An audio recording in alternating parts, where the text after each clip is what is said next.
Hello everyone, आज है 25 जुलाई और आज इस वीडियो में हम बात करने जा रहे हैं BHEL भेल के बारे में, जिसको हम भारत हैवी इलेक्ट्रिकल्स लिमिटेड के नाम से भी जानते हैं।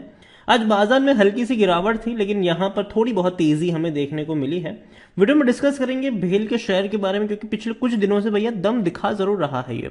तो वीडियो को शुरू करूं से पहले अगर आपने अभी तक चैनल को सब्सक्राइब नहीं किया है तो प्लीज अभी इसे सब्सक्राइब कर लीजिए, क्योंकि आगे भी बहुत सारे वीडियोस हैं जो आपको काफी ज्यादा हेल्प करेंगे। तो भेल का जो शेयर है ये 53-54 रुपीज के आसपास ट्रेड कर रहा है। अच्छी तेजी है, एक महीने में 17% तक भाग चुका है। और अगर आप चैनल को रेगुलर फॉलो करते हो तो भेल के ऊपर अभी 10 दिन पहले ही मेरा वीडियो था।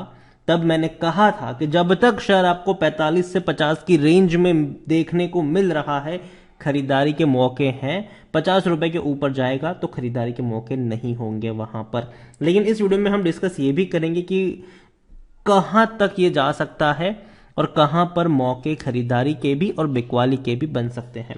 तो पिछले एक साल में अगर आप देखोगे तो 14% की गिरावट भी है। इस बीच 50 रुपए के आसपास ही था, 51 रुपीज तक का लो बना था, यहां पर आप देख सकते हैं।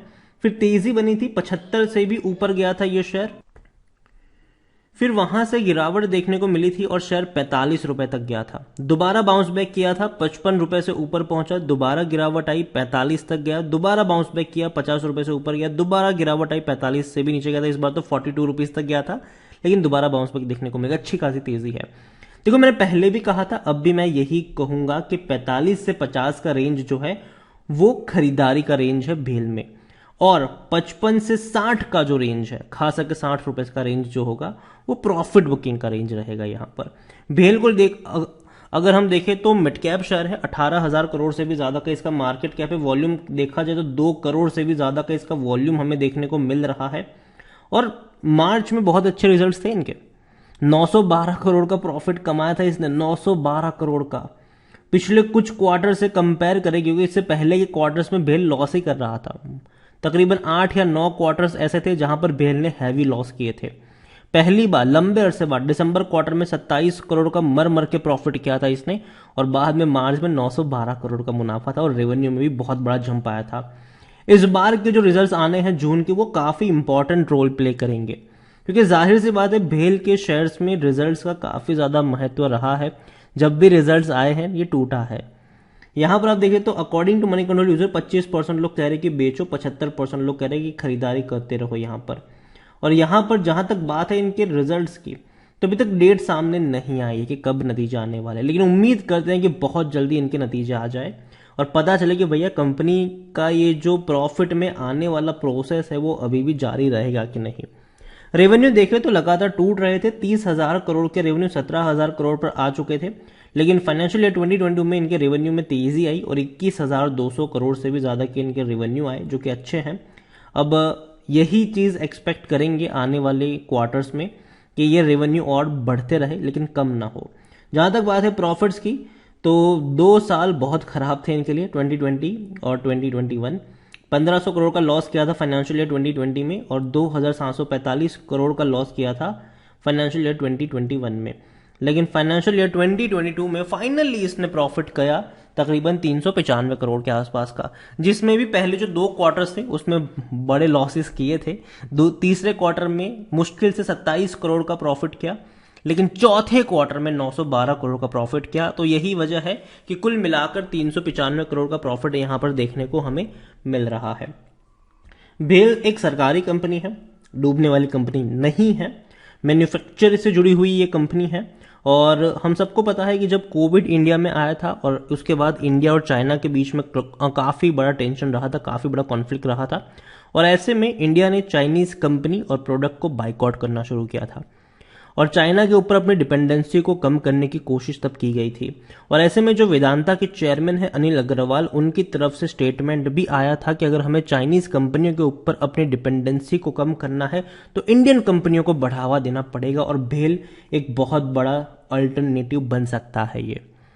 और उसके बाद तेजी भी बनी थी, लेकिन उसके बाद के जो क्वार्टर्स जितने भी आए भेल ने भारी लॉसेस किए थे। लेकिन अब धीरे धीरे भेल ट्रैक पे लौट रहा है, लेकिन ये चीज जरूरी है कि जो ट्रैक पे लौटने वाली प्रोसेस है वो लगातार बढ़ती रहे। ऐसा नहीं हो कि 1-2 क्वार्टर में दोबारा लॉस दिखा देगी। खरीदारी करने का सही मौका है, क्योंकि शेयर ओवरबॉट जोन में नहीं, अकॉर्डिंग टू टिकट है कोई भी रेड फ्लैग नजर नहीं आ रहा है, लेकिन डिविडेंड अट्रैक्टिव पे कर ही नहीं रहा है। देखो सरकारी कंपनी अच्छा डिविडेंड पे करती है, लेकिन भेल की जहां तक बात करें तो आखिरी बार इसने 2019 में डिविडेंड पे किया था, वो भी अच्छा था। ये 2019 में तकरीबन ₹2 का डिविडेंड पे किया था इसने, लेकिन उसके बाद इस कंपनी ने डिविडेंड ही पे नहीं किया, ना ही 2020 में, ना ही 2021 में, और ना ही अभी तक 2022 में डिविडेंड को लेकर कोई अनाउंसमेंट हुई है। 41 का इसका पी है, जो सेक्टर पी 49 से तो कम ही है, लेकिन फिर भी उतना कम नहीं है जो सरकारी कंपनियों के पी हमेशा देखने को मिलते हैं। यहां पर देखें तो सिर्फ 5% एनालिस्ट ही है जो खरीदारी करने की बात कर रहे हैं। देखो भेल मैं मानता हूं कि कंपनी अच्छी है, लेकिन ये वो कंपनी है जिसमें लॉन्ग टर्म में पैसा नहीं बना है। अगर आप देखोगे तो साल 2000 में भले ही ₹8 का था ये, लेकिन एक वक्त ये भी था कि शेयर ₹350 से भी ऊपर ट्रेड कर रहा था 2007 में, फिर टूट के बिखरा, फिर तेजी आई, उसके बाद लगातार टूटता ही रहा, तो पैसा नहीं बना है यहां पर भेल में।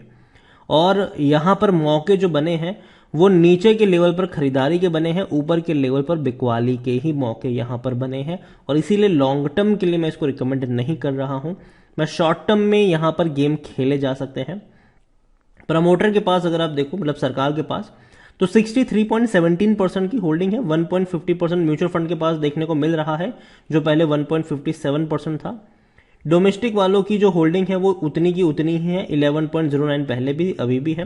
एफआईएस ने खरीदारी करी है, 4% की जो होल्डिंग थी वो 4.22% के आसपास यहां पर देखने को मिल रही है।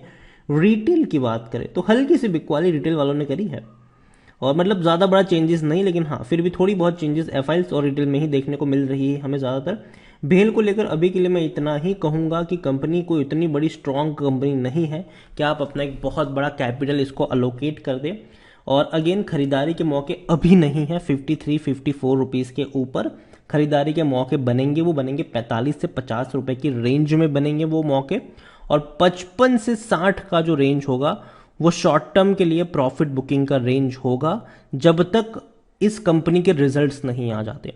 देखो पहली चीज यह है कि भेल अच्छी कंपनी हो सकती है, लेकिन हर क्वार्टर में इसको बेटर परफॉर्म करना पड़ेगा। अभी के लिए वो सर्टेनिटी यहां पर देखने को नहीं मिल रही है, वो क्लैरिटी अभी भी यहां पर देखने को नहीं मिल रही है कि भेल लगातार प्रॉफिट कर रहा है कि नहीं कर रहा है। 2 क्वार्टर अच्छे रहे, लेकिन उससे पहले के 9 क्वार्टर में भारी लॉस कर रहा था ये। तो अभी के लिए भेल मैं शॉर्ट टर्म के लिए ही रिकमेंड करूंगा, लॉन्ग टर्म के लिए कभी नहीं करूंगा। लॉन्ग टर्म के लिए अगर 2-3 क्वार्टर और अच्छा परफॉर्म करेगा ये, तो डेफिनेटली हम इसको लॉन्ग टर्म के लिए भी कंसिडर कर सकते हैं, लेकिन अभी के लिए शॉर्ट टर्म, लेकिन इस प्राइस पे नहीं। 45 से 50 रुपए का प्राइस अगर वहां पर होता है तो ही मौके बनेंगे, 50 रुपए के ऊपर नहीं बनेंगे। 55 से 60 का जो रेंज होगा वो प्रॉफिट बुकिंग का रेंज हो सकता है। वीडियो को यहीं पे एंड करूंगा। पसंद आया हो तो लाइक करो, शेयर करें।